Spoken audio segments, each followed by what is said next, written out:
Good afternoon and welcome everybody. Thank you for joining us here today. I'm Raghwa Gopal, President and CEO of Innovate BC. It's a pleasure to join you all today from the traditional, ancestral, and unceded territory of the Okanagan Salix people.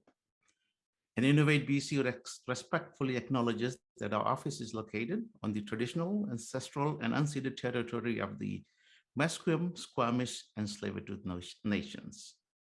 Would love to hear where you are all joining us from today. So feel free to, so we know where you're all joining from today as well. And before I begin, I want to take a moment to tell you all about our organization. Innovate BC is a crown agency of the province of British Columbia. We work under the direction of Ministry of Jobs, Economic Recovery, and Innovation. Our goal is to help foster innovation in BC so that all British Columbians can benefit from a thriving, sustainable, and inclusive innovation economy. We help scientists and researchers and innovators and entrepreneurs solve the world's largest problems and build great companies here in British Columbia. And we do this by providing them with access to capital, talent, mentorship, and market connections. As part of our work, we foster new partnerships that bring new benefits to BC's tech and innovation communities.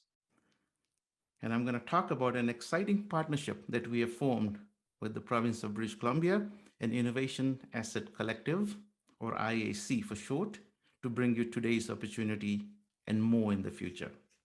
For this partnership, we are providing business owners and entrepreneurs in BC better access to intellectual property resources to help them protect and develop their ideas. It is so important for innovators to understand intellectual property and to develop an IP strategy that aligns with your business plans.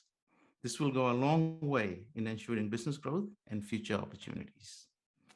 We put this event together because we have some real, tried and true companies here locally in British Columbia who are executing successful IP strategies. So we have on our panel today some very accomplished folks, business people. Susan Blanchet, CEO and co-founder of Origen. Chris Tumpach, co-founder, president, and CEO of Rainforest Automation Inc. Michael Coulson, IP and regulated products of Semios Technologies. We are also thrilled to have Laurie DeGraw from Innovation Asset Collective on the panel to provide an invaluable perspective on IP strategy. So a big thank you to all our panelists who have volunteered their time over lunch to speak to the audience. And I'm seeing the numbers are growing. More than 80 people have already joined. And I'm glad that you will all be sharing your stories so people that are signing in can learn a bit about IP strategy. And before I transition to our panel discussion, I would encourage you to leave your questions in the Q&A box. So after we've finished the panel discussion, we'll have some time to go through your questions as well. And if we're not able to go through all your questions, we'll make sure that we'll try and get back to you with as many answers to those questions as you can. So without further ado, I'd like to get the discussion started. And to begin with, I'd like to ask each of our panelists to introduce themselves. And let me start with Laurie. Wonderful. Thank you so much. And thanks to the whole team at Innovate BC for hosting this wonderful event. I am the VP of Partnerships and Member Relations at IAC, have been part of the organization essentially since it launched. And we work closely with member companies, and partners like those in BC as we're rolling out the program, which I'll be happy to share more on shortly. But we are very pleased to be working with all of the business leaders that are participating on this call today and many others across the country. So thank you so much to everyone for being here. Thank you, Laurie. I'm going to go next on the screen to that I see is Susan. So Susan, can you introduce yourself? Thank you, Raghwa. My name's Susan Blanchet, and I'm the CEO of Origen. Prior to this, I was a lawyer with the province for 15 years. And 3 years ago, started a company that uses genetically enhanced pothos ivy to remove volatile organic compounds from the air. So we have to think about a lot of IP. Our secret sauce, the plants, is a licensed material from a university that we have exclusive rights to, but also a lot of other with respect to data. We do IoT sensors, we report air quality in real time, and we combine everything in a combination product. So lots of IP considerations, and I'm excited to talk about it with everyone today. Great, thank you. I know with all of the work that you're doing, you're just a hub for IP work. So I'm glad you're here to share some of your experiences. Chris, I'll go to you next. Hey, I'm Chris Tumpach. I'm co-founder and CEO of Rainforest Automation. My background is I was originally an electrical engineer working in the semiconductor and telecommunications space. So my background spans software, hardware, semiconductors, and now for over a decade managing Rainforest Automation as we grow. Rainforest Automation focuses on energy management. So we work with utilities in the US, Canada, and Australia. A large utility like BC Hydro would be an example, where we help the utilities customers shift when and how much energy they use. So we do that through behavioral programs where we give insights to users and they shift their energy there, all the way to automated ones where we take signals from the utility, we take signals from the customer, and based upon that, we turn things on and off that in a way that benefits the utility and doesn't negatively affect the end customer experience.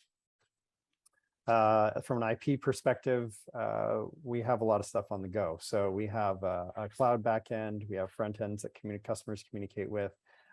We have an intelligent gateway device that communicates to other devices within the home, smart meters and all that. So we have a lot of pieces to our puzzle, and that's what makes it really interesting from an intellectual property perspective, and even more complicated as we now move towards electric vehicles and things of that nature.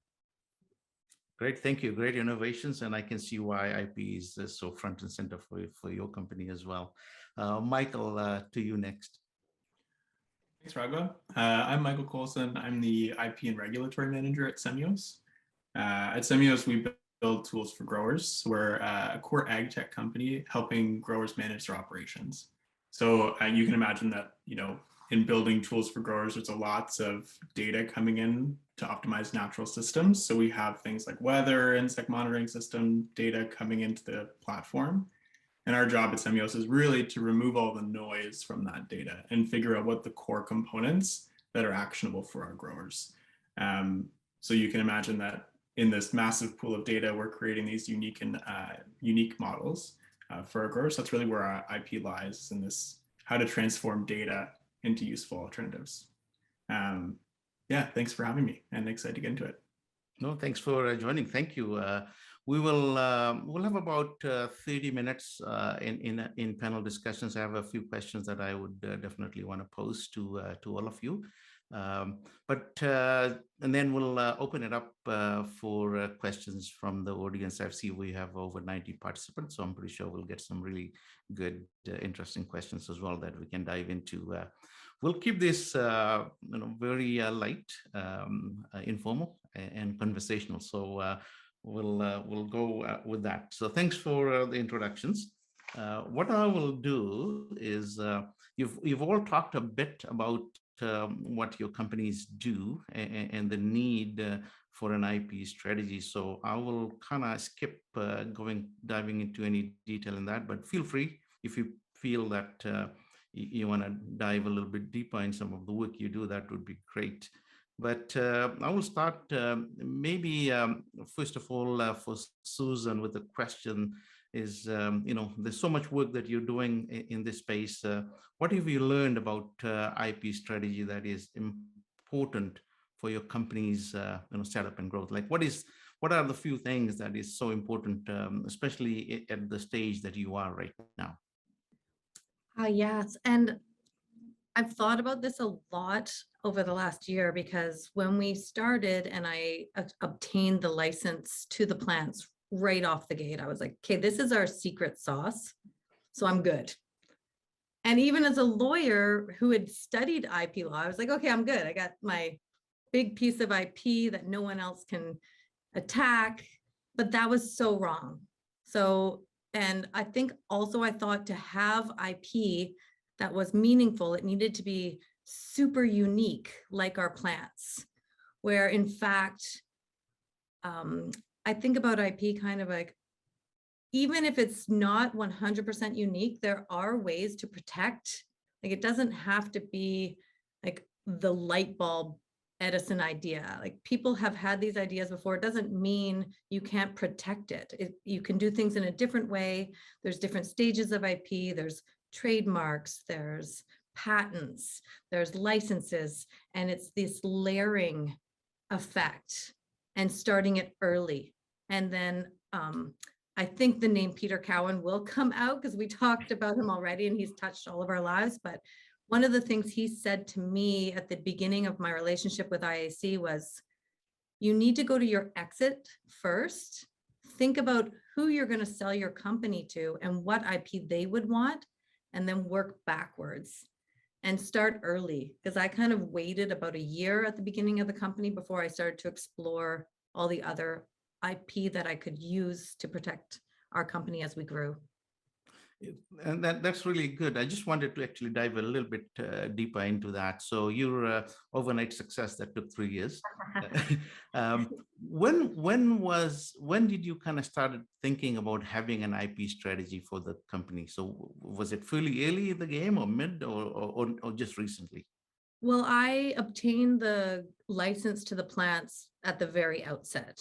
So I was thinking of an IP strategy, but in my mind as a lawyer, it's like either you have a really good case or you don't have a very good case, but IP is more gray.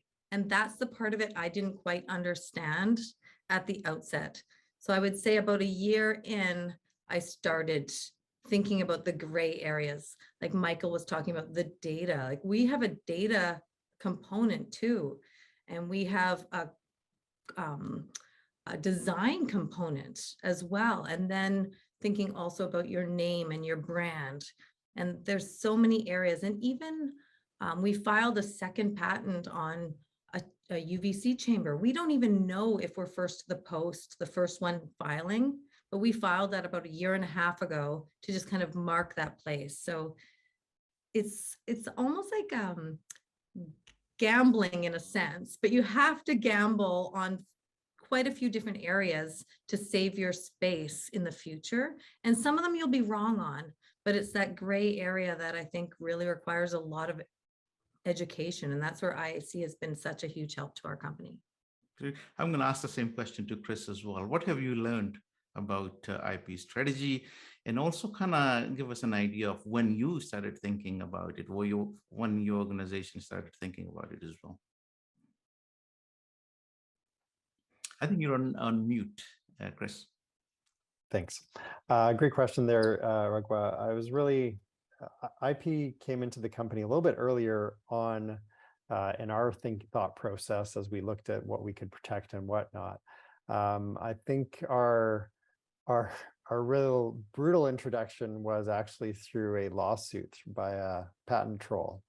Very early on in our company. And the shocking part of it was we were just using an off-the-shelf standard that was being used by, dozens of companies at the time. And so we didn't think anything of it. Of course, you're not going to think, well, hey, if all these companies are using this thing, it's a published standard, there shouldn't be any intellectual property locked into that, but that doesn't exclude a patent troll from going into there. So it really got us into thinking about when we go use technologies, what's our ability to use them, right? And who has claims out there and what happens, right? None of that will necessarily protect you from the trolls, which will pick and choose their battles based on what they're feeling like in the day.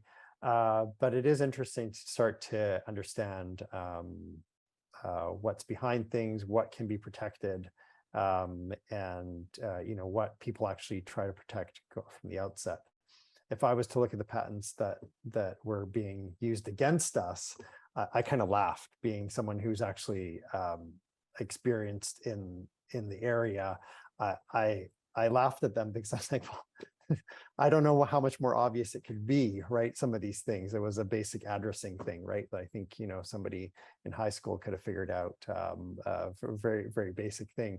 But it just goes to show you that based upon this is a very basic thing, someone had an entire business around it, right? So if we think about IP strategy, you can take something that might seem not that differentiated, but create an entire business around it if there's a lot of people that are using that piece of technology.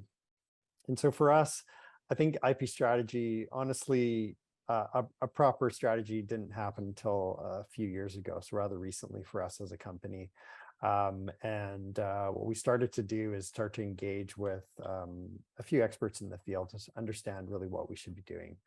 And I think as they talked to us about is like, okay, well, what's the thing that you can protect, right? So I think a lot of our thinking originally around intellectual property was, well, this is what we've done, so we should try to, get some intellectual property protection around what we've done. But it wasn't really thinking about, okay, well, these are things that we've done that are valuable to our customers, but aren't necessarily protectable. These are things that we've done that are valuable to our customers, but are protectable, right? And so what are the aspects of kind of differentiating those things is not an obvious exercise, right? Because you, of course, as the inventor, think that everything's brilliant and, as unique and whatnot, but other people don't necessarily see things that way, right? And so our strategies kind of evolved from that to say, okay, these are the core things that we're building our company on. These are our core differentiating things we're building the company on, and building our IP strategy based upon those things, right? And I think, IAC's contribution there really in allowing some of our technology to be leveraging or, based upon evolutions of some of the patents that you guys have already acquired in the organization has been really interesting, right? Because, as we look to build upon prior art and build upon a bigger strategy, it's important to see what else is out there and have some backstops there as we grow and try to protect that intellectual property going forward. Thank you. So protecting what you have is important, but also protecting you from getting lawsuits is also important as well. So good lesson learned on that one. For sure. Yes. Michael, same question to you. What have you learned about IP strategy? And also maybe you want to highlight when you started thinking and kind of give us some idea about when companies start to actually think about IP strategy. Sure. Yeah, I do think that IP strategy is very much dependent on the stage of growth of a company. And, Semios having a large growth pattern over the last couple of years, there's been quite a few iterations of how we think about IP and what that actually looks like. Like I know, Susan, you mentioned how do we bet on specific technologies? Like that for sure is true. Early on, like when you have cool concepts and neat concepts, like you're making strategic bets on which of those concepts will win. And then as the company grows, those bets become more frequent, but smaller in some cases. I think especially for in this sort of growth stage that Semios is in, what we've really started thinking about is all the tangential components of how we make the operation think about IP. So it has come down a lot to things like culture. How do we incentivize or how do we get folks to think about IP? Because as the company grows and we have, 200, 300 folks all doing different things, how do we collect all the information and ensure it's stored and used in a way that can't leak to a competitor and that's protectable? So for us right now, we're really focused on, identifying the new assets and protecting them, particularly around data. It's been a lot of work that we've been doing, but really how do we get the marketing team thinking about IP? How do we get HR thinking about IP? How do we have the legal team thinking about IP, the product team? Everybody has to think about it in a slightly different way. So our IP strategy needs to be a little bit flexible in that way for more folks to get on board with it. Great, thank you. Um, since about 3 years ago, when I started this discussion with Peter Cowan to try and get some IP education and awareness in British Columbia, it seemed like things were happening, but probably not at the pace that's starting to happen right now, especially this webinar. We've done multiple other ones, and I know IAC has partnered with Digital Supercluster and doing a lot of work there as well. And I know all three of you are associated with IAC in some form. So my question to you is, what has IAC been able to offer you that wasn't available before? Michael, maybe you want to go. Sure, yeah. I think the unique thing that IAC brings to the table, and we're sort of entering into this, I don't know, maybe it feels like, I'll say it feels like we're entering into this stage in the industry where folks are more cognizant and aware of IP. Maybe that's because of federal support. Maybe that's because of folks like IAC doing the good work on the ground. I think what IAC brings to the table is more direct and specific educational content, which brings us out of the like IP 101 sphere. Like there's a lot of accelerators and folks that are doing IP training and that sort of thing. We're talking about it, but in my narrow view, IAC is the first folks to really bring out things like, how do we talk about culture in IP? How do we talk about data in IP? How do we talk about privacy? So yeah, I think that's what I would say. I mean, one of the biggest benefits of having IAC around is the support and education that we get from people that have been in the industry and been doing it for years. Excellent. And they have great connections as well. Chris, how about you? Yeah, I think it's been really interesting to see how IAC has kind of brought intellectual property a little bit more in the forefront, not only with companies, but also with government, right? I think, you know, for the last decade, there's been a lot of people kind of yelling, saying, hey, we're not really doing anything in Canada around intellectual property like other countries are. And so being able to bring that conversation at the forefront, I think I've had more IP discussions in the last 6 months than I've had in the rest of my career. And I think a lot of that is thanks to the work that IAC's been doing, right? I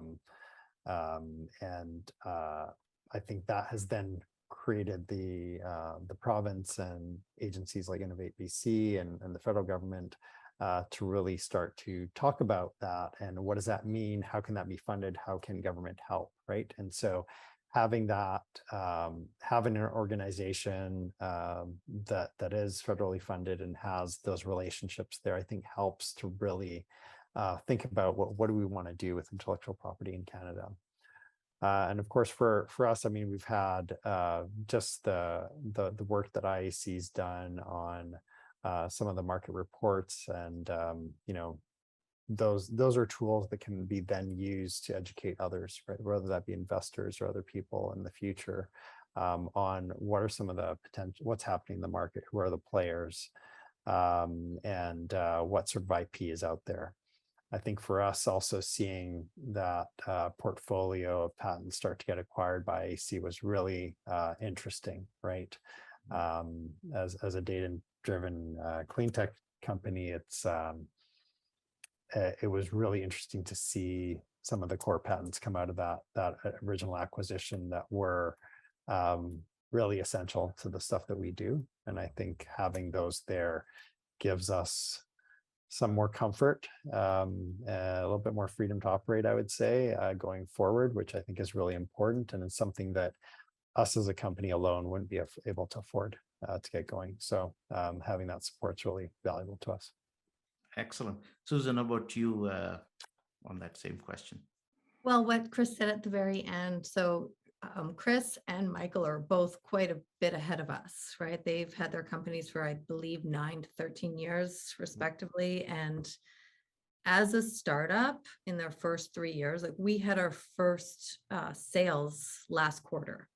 So without IAC, it's a very difficult decision as a startup working with, you know, founders, funding, and investors' money to make a decision to spend a big chunk on IP. Even if it's the smartest decision, it's not necessarily something even your investors are going to always completely understand.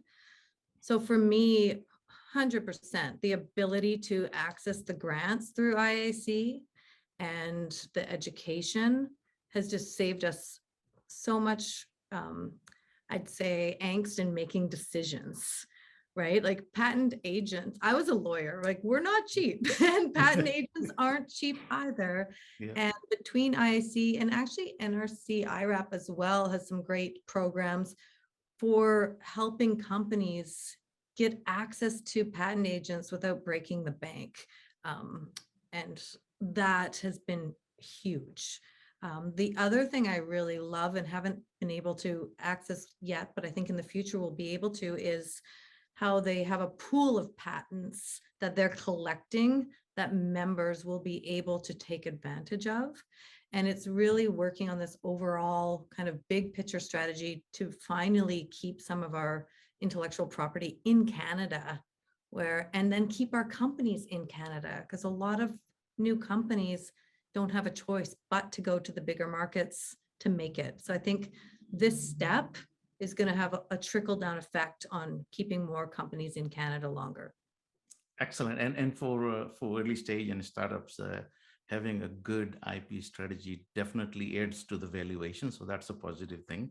But it also helps attract investors too. So I think this is something to keep in mind as well as another added benefit. I have a lot more questions. This is interesting, very nice conversation. But I'm going to ask Lori a question about, to just kind of chime in about what has been the most surprising to you in your interactions with IAC members and partners.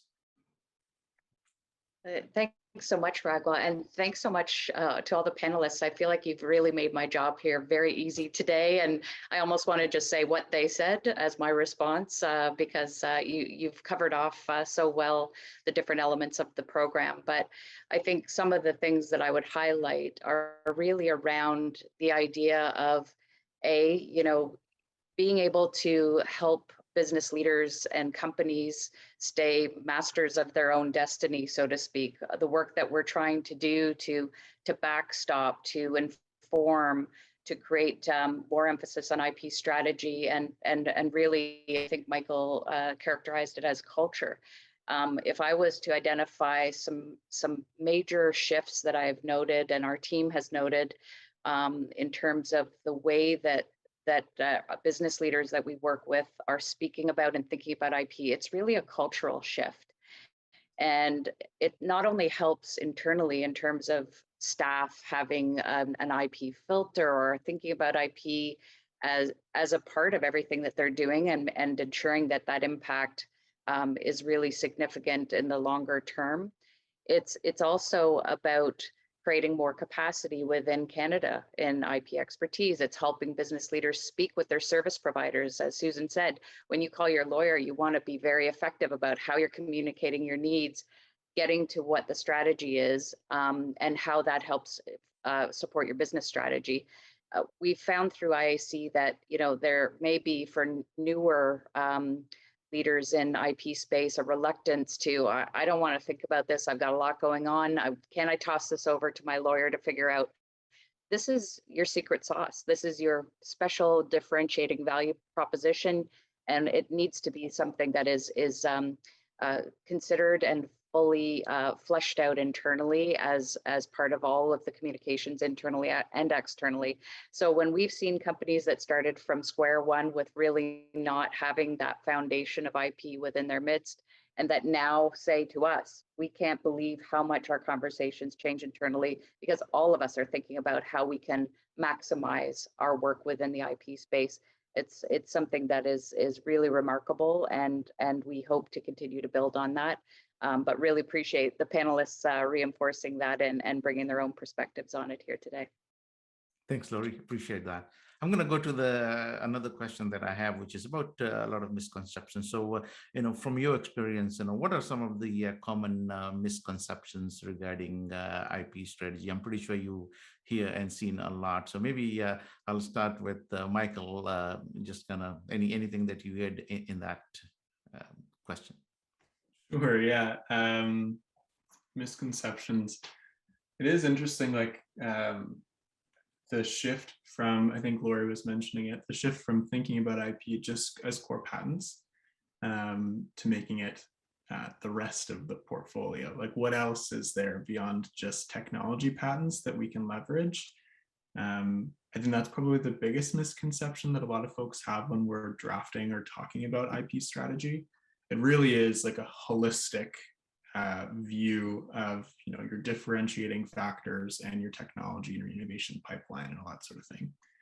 I think the other thing I would say is kind of like around the best timing and format of things. You know, we talk a lot about, you know, you need to have an IP strategy early in your tech development. I think it can take a lot of different forms. Like, it doesn't need to be a document that you've written down or a governance policy. Like, as long as there's an understanding that, like, you know, there's the mentality around, I know what my trade secrets are, I know what my technology that I can patent is, and I know the value in my brand. As long as you kind of have like a general sense of, you know, looking at your company through an IP lens, I don't think it needs to be overly formal until you get to the point where you need to put into more like governance structures around your IP.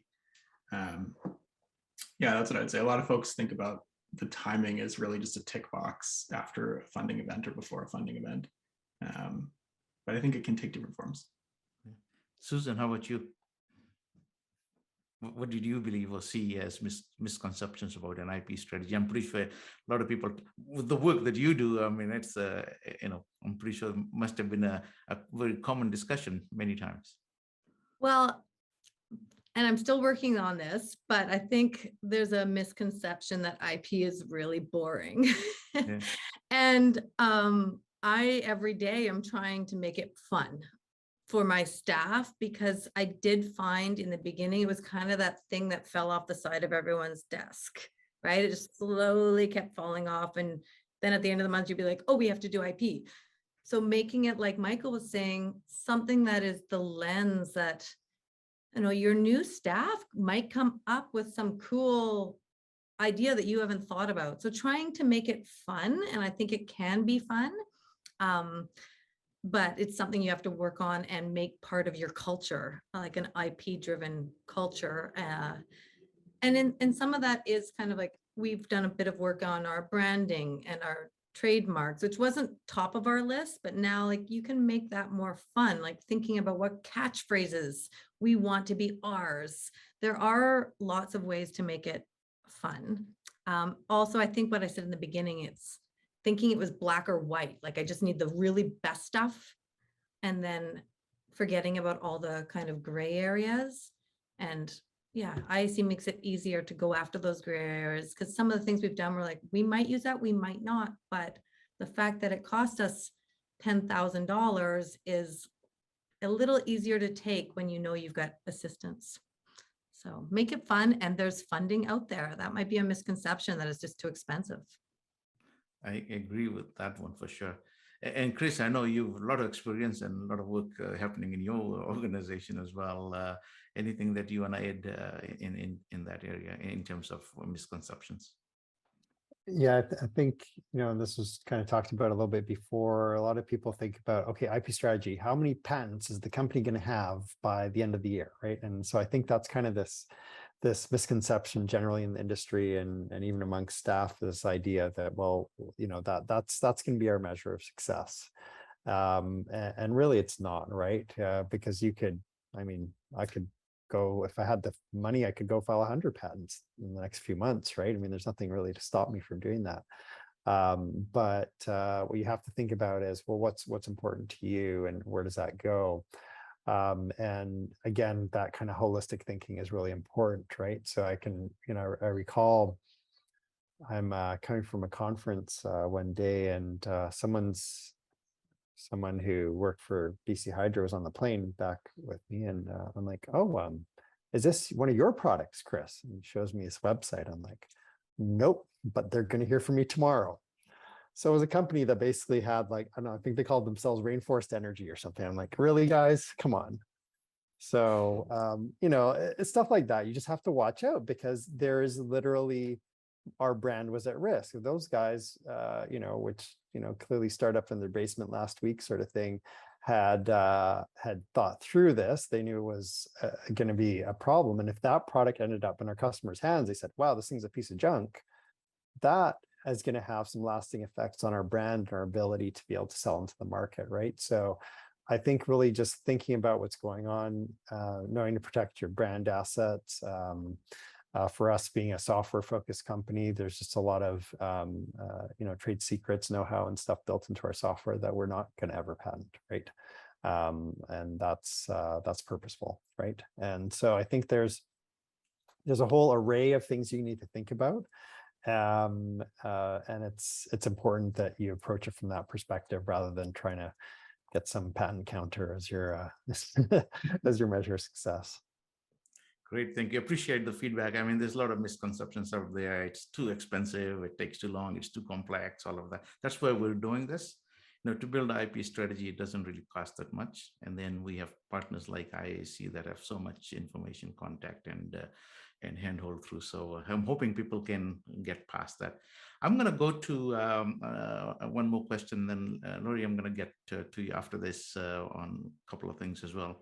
What is one piece of advice, practical advice that you could give someone starting out in your field right now? Like, what would be one thing? Maybe Chris, I will start with you and then just go around the table as well. Yeah, so I think, piece of practical advice. Yeah, a piece of practical advice. I think it's kind of goes, I'll borrow something from what Susan was saying earlier. What is the thing that makes your company unique? Think about the thing that makes you unique and that sets you apart from everybody else. If you can take that and think of it holistically, so whether, some people, Coca-Cola, their brand assets probably their biggest thing. They rave about their trade secret formula, but fundamentally their brand assets the biggest thing. So think about it from your perspective. What's the thing that sets you apart, and create kind of a strategy around that before you go and necessarily worry about all the nitty-gritty details of technology and intellectual property and all these things.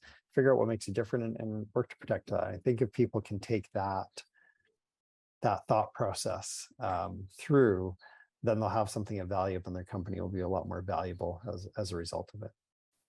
Thank you. Very nice and simple, but good advice. Michael. Sure, yeah. I mean, I'll just build off what Chris said. I forget who it was that mentioned this. I think it was Lolly from BDC. She had made the idea that really you're trying to find, what's your differentiating factor, put it in the middle, and then use IP to build the moat around that differentiating factor. So how do you make the moat wide enough where your competitors can't cross over on a bridge? I think the differentiating factor can also be non-technology based. It can be things like, do you have a really great supply chain, like a robust supply chain that you need to manage in a particular way with like material transfer agreements or something else in that realm? Is it that you have a really solid distribution network? It doesn't have to be technology based. It could be anything that's important to your business that you think you've nailed. Thank you. Susan. Well, I think you brought it up earlier, Raghwa, is just how some investors, they want to know. And so in the beginning, when I had the one really great piece of IP, it wasn't enough. Like I'd be like, yeah, I've got this license, I've got global exclusive rights. And then certain grants I applied for were basically said, come back when you have more IP, right? And investors are like, oh, you only have that one piece of IP. So it's also used to position yourself in the beginning to access grants, access investors. And I go back to like looking at your exit strategy, which is a similar but different way of what Michael just said. Like you do both. Look at where you are now, but also look at your exit strategy and where you want to be and who might buy you. And then think about the IP they want. Because I think in all of this, kind of an overlying theme too that we've all talked about is it's static. Like your IP strategy, you don't write it on a piece of paper and it's done. Like it keeps coming back, and it's something you have to constantly revisit and rework. It's good to start with one, but then every quarter, Yep. you've got to be updating and changing. Like one of the pieces of IP that we filed for in last year, about a year and a half ago, was because of the pandemic. Like it was a complete pivot because of the pandemic. So you're always going to be changing and making new strategies. So be flexible. And when you're starting, go talk to Lori and Innovation Asset Collective. Good practical advice. Thank you. We're getting pretty close to the end of our panel discussion, but I'm going to just pose one more question, give you all 30 seconds each to respond to, and then we'll go to the next section, which is what excites you most about the future? Michael, why don't you start, and then we'll go around the table. Sure. What excites me most Yeah. about it? Yeah. Yeah, it's a good question. I mean, lots of things. Very excitable. Yeah. I think the interesting thing being in agriculture, in specific ag tech, is there's no clear framework for how data should be controlled. I think especially in like the non-med tech or fintech field, I think that probably incorporates most of Cleantech. There's a sort of a new wave of thinking coming out. It's really a groundswell of organizations starting to think about how we should standardize ownership and licensing and all these things around data. I think that is really exciting. Over the next little while, next couple of years, I imagine we'll have the ability to help shape and frame a really new way of dealing with data and dealing with data as an IP asset. I think that's probably the most exciting thing. Like we have to think about that a lot. So Great. All right. Thank you. And Chris, what excites you about the future? Yeah, so I think we're for us and the space that we're in, we're kind of entering a very big transition in how energy is being used across the world, right? So if you look at electric vehicles and that adoption, this is a generational shift that's going to change various different aspects of our lives. And I think there's so much opportunity to go in the right direction. And a lot of what I'm seeing is a lot of people going in the wrong direction, right? And so I think if people don't take all their tools and technology into account, so what is the right way to move forward on this? Should we be creating systems that are easy for people to use and integrated, or should we be creating these verticals that create a terrible customer experience and really harm adoption? And the irony is, it's the secondary that we're seeing more of an electric vehicle space right now, where there isn't the right amount of collaboration between companies, governments, and technology to be delivering something that people are already expecting. So, I think what excites me is that creates an opportunity in of itself, right? The opportunity to start to stitch together those pieces is, to make something that's highly valuable to everybody, I think is where there's huge opportunity and something I'm really excited about. Thank you. And Susan. Mine's not company specific. It's more looking at the whole ecosystem as a whole. Like even I think Michael started it, like, or maybe it was Chris at the beginning, how IAC and the federal funding for IAC has already created this ecosystem of IP that was not even spoken about in the first year that I was in business. And now I know the provincial government and Innovate BC, and then NGen supercluster, I believe, is involved with, or maybe it's a digital supercluster. But this focus on IP at a high level and really helping us to access it. And then I'm going to say my brain is still trying to wrap my head around how we use it as a group too, because what I get excited about is the strategy of it all. Like it's kind of like a chess game. Like, where is this going to go? And I guess that's how I make it fun, but in my own weird way. But I think just seeing how what IAC has started has snowballed, and now with Innovate and the province of British Columbia on board, where we will go in the future. And I think one piece Lori and I've talked about too, like a lot of my co-op engineers coming in, they aren't doing a course on IP for them. Like it seems like something that's kept in the legal sphere. So like I would advocate for a course on intellectual property for engineers, because they're the ones that need to be thinking about it and bringing like their innovation to combine with the legal brains. Like it's actually more of an engineering discipline than a legal discipline, and bringing those together, I'm excited about. Thank you for the suggestion as well. And this is a great segue for me to ask Lori, as your role as VP of Partnership and Member Engagement at IAC, shed some more light, talk about IAC, but also want you to kind of tell us about what impact do you think or hope IAC is having on the Canadian data-driven clean tech ecosystem. Last word to you. Oh, thank you so much. Appreciate it. And great commentary throughout. But in terms of the, what we hope will be accomplished through IAC, you've heard a lot of the references to some of the specifics that the program's been helping businesses in terms of support. So just to give a little backstory for those that might not be as familiar with the program, it was founded as a key pillar in Canada's national IP strategy.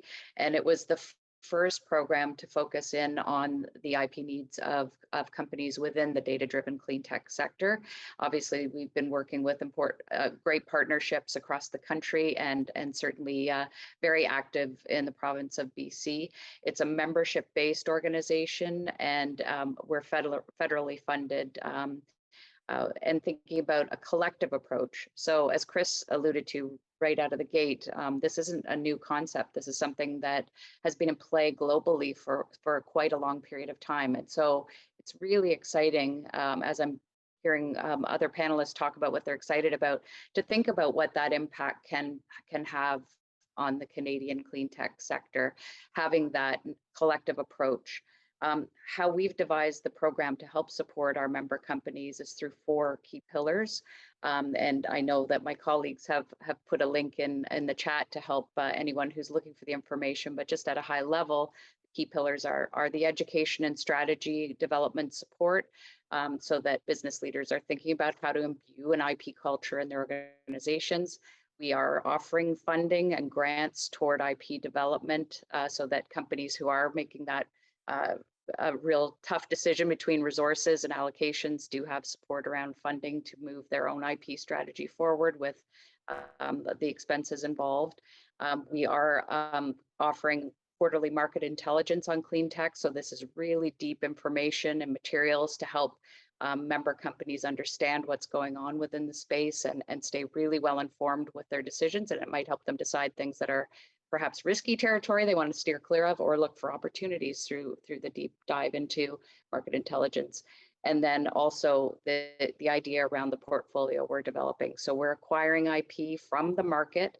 This isn't related to our member companies' IP, they hold that themselves. So this is IP that we have a team that's scanning the market and acquiring to hold as a defensive moat, to use Michael's term, around our member companies, so that we can help them, give them some time to develop their own IP portfolio, to protect their own interests and get behind their business. So those are the ways that we hope to support businesses using that collective approach. And then of course, to inform all of our partners and especially the federal government about our insights, things that they can continue to do to help support companies moving forward, and to keep IP on the radar in a way that it needs to be in order to be supported sufficiently. So those are a few areas that we're really excited about and hope that we can help to continue to add value within the Canadian economy and for business.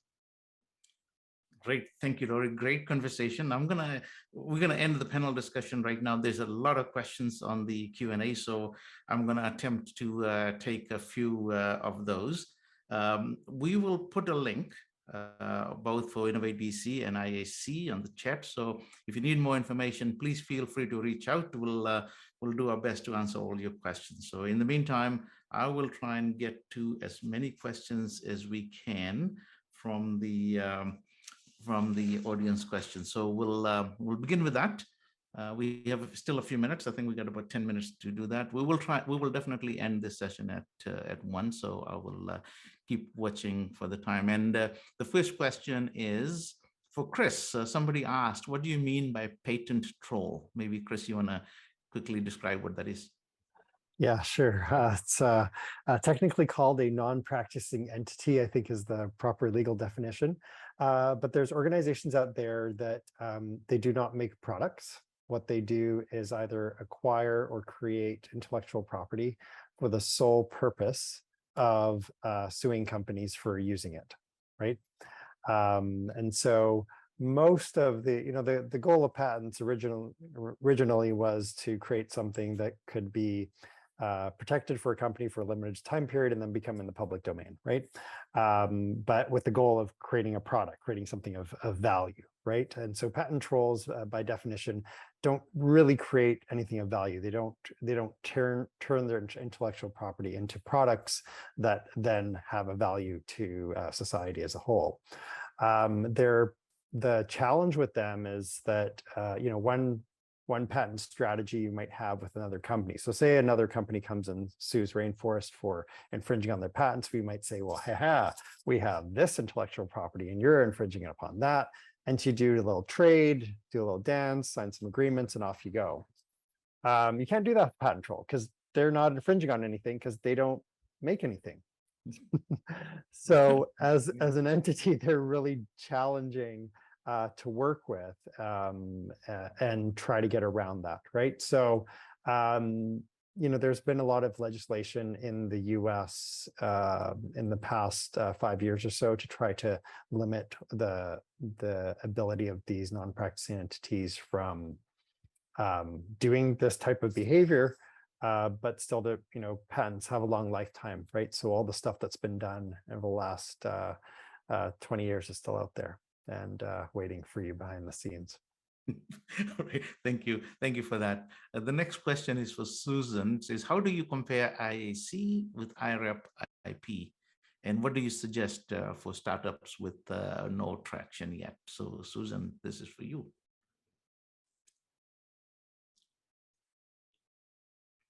I have a funny story about kind of the order of operations. So I think because I was a lawyer for 15 years, I jumped into the world of startup and was just like, I can do that. I can do that. So I actually applied for the large SDTC grant. I'm not joking, like within the first 6 months of a company. Now I know how ridiculously silly that was. So there is an order when you start that it took a little while for me to learn. And I would say, and Lori, correct me if I'm wrong, but I would say IRAP is like your first step in. Like get yourself an ITA. There's a wonderful IP ITA named Cynthia Shipham. She knows how to translate like Greek into something you can complete, or I'd say engineering speak into something you can understand. And it's a very good kind of low level. Also, IAC though will offer just anyone to come to a lot of their, you don't have to be a member, like you can just go. So I would start off on the non-member part of IAC and then talk to them about when the best time to join is. Because when you join, you pay a fee to be part of the club, but when you spend that on IP or other things, you get that money back. So you need to have a little bit of funding to get yourself started, but definitely start with an ITA. NRC IRAP really helped us, well, and is still helping us. And then once you get a lot further along the line, maybe not even that far in, they're fairly close and they offer very complementary services. So I would do a little bit of both, but get that ITA quick because that takes a little bit longer to begin. Thank you. The next question is for Michael. Well, we'll get there's a question that says, what is an ITA? It's an industrial technology advisor that works for NRC IRAP. So quickly I wanted to answer that. But this next question is for Michael. It says the concept Michael mentioned of a standard being developed around data is really interesting. Is there a resource where we can learn more about that push towards standardization? So is there any resource out there, Michael, that you know of that you can share? Yeah, I do think it's highly industry dependent. So in ag tech, there are quite a few different industry groups. There's like the Ag Tech Data Transparency Standard. What I would say is you kind of have to figure out, especially with like you're offering a data product to a customer, figure out what that customer wants too. Like, does the customer want the ability to download the data? So you kind of have to bake that in to your licensing arrangement. Does the customer want the ability to, create derivative products of that data? Okay, well, now you need to think about, does your pricing scheme change, or does anything else change on your agreement side to make that possible? Do you want to make that possible? And then in absence of the actual standardization, self-governance is an option. Looking at the others in the industry and seeing what everybody else is doing, seeing what aligns with your business strategy, and then building policies, internal policies to self-govern. Yeah, that's what I would say. There's probably smaller groups, industry groups in every industry that are looking at data in a particular way. For ag tech, there's a couple. I can send you a couple links if you'd like as well, if you're interested about ag tech. But yeah, that'd be great. If you want to share the link, we'll make sure that will be shared with the participants as well. So thank you for that. I think we got 2 minutes remaining, so I think I'm going to end the questions right now, and I just really want to sincerely thank you all for taking time over your lunch hour and doing this and helping others in the ecosystem. So thank you very much. Susan, was there anything that you wanted to share? Any last words? Well, I was just sending a quick note to the question about like developing IP with universities. All right. Do you think you want to find a lawyer to talk to before you co-develop? There can be several problems that you run into doing that. We have our license, that's one thing, but if you've started your way towards a patent and then you're just going to add on some things, the agreements can be very stringent. So just make sure you talk to a lawyer. I know that was Breathe Global had asked that question. And if you figure out ways to make it more fun, let me know. Send me a note, because I do think it is a constant. And I don't know if Michael or Chris has an answer to this, but I do feel when I'm trying to get my team excited about IP, it's a bit of a task sometimes. So any ideas, welcome. Gamify it, make it into a game. Great. Yeah, make it fun as much as you can. So once again, thank you for taking the time, and I really want to thank Lori to bring your expertise in the discussion as well, and all your colleagues at IAC. What a great partnership we have. What amazing talent you have, resources, content, and everything else that you provide to companies in British Columbia is very, very, very much appreciated. And I also thank all of the participants. There were over 100 people that had joined. Hopefully you have taken away some things that you've learned and that you can apply practically in your business as well. So with that, and again, links are in the chat for all our organizations. So if you need any more information, please reach out. We will make sure that we'll get back to you and we'll answer your questions as well. So for that, I want to close. Once again, thank you everybody, and have a great day. Thank you. Thanks everybody.